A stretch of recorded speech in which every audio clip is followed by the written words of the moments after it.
My perfect, delicious leche plan.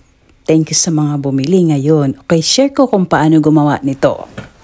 Hi mga guys! Nandito naman si Chewy sa kusina. Mag-prepare ng super perfect leche plan.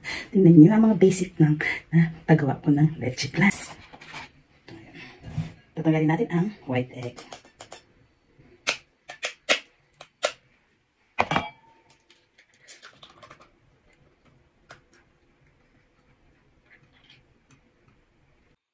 Ito na ang mga egg yolks. Separate ko na ang white yolk. Let's beat this one slowly lang guys para hindi siya mag-bubbles ang ating egg yolks. Okay, after na mabit ang egg yolks, mimix na natin ang mga milk para sa ating leche plan. Una-una ang condense. Ito na.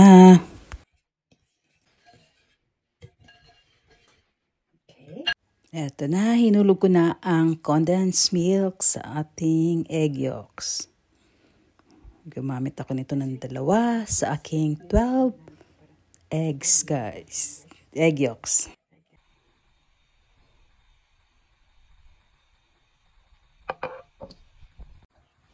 Okay, guys. Continue mixing. Slowly beat lang na hindi mag-bubbles ang ating mixing leche. Dito na natin ilagay kasi may milk pa para mix ko siya. Okay guys. Sayang pa yung matamis-tamis dito. Sugar.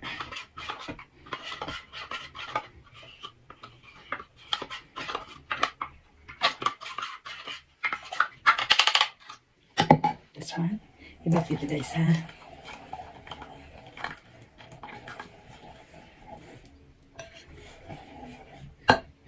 Konti.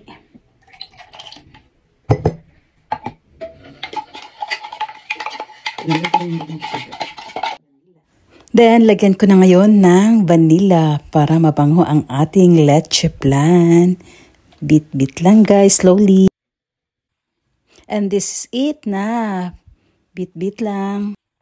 Eto ngayon, salain na natin ang ating leche plan para walang mga buhol-buhol na mga egg yolks para maging perfect, smooth ang ating leche plan. Sasalain natin siya ng 3 beses guys para talagang pino talaga ang ating leche plan at talagang creamy ang ating leche plan. So, sinala ko na ang aking mixture ng leche plan. There guys, ha?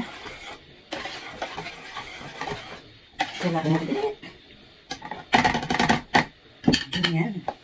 Salain natin ulit ang ating leche plan.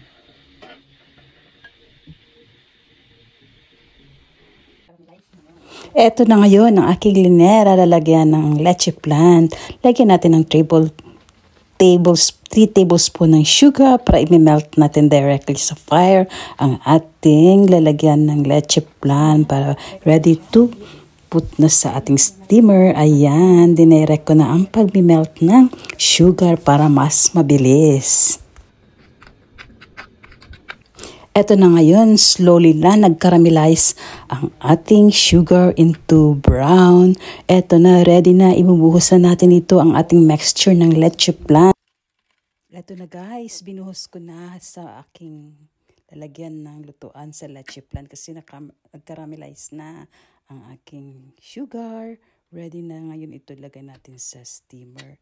Ayan, talagang pupunuin talaga natin siya. Pero hindi naman too much full kasi matatapon din sa ating steamer.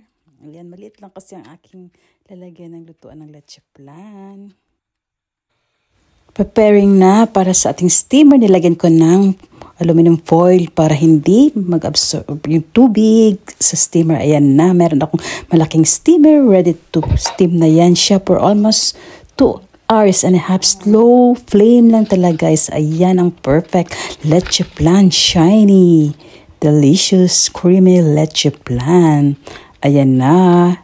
Nakalagay na sa packaging ko itong plastic container. Ready na for delivery ang aking perfect, yummy, delicious leche plan. Thank you for watching guys.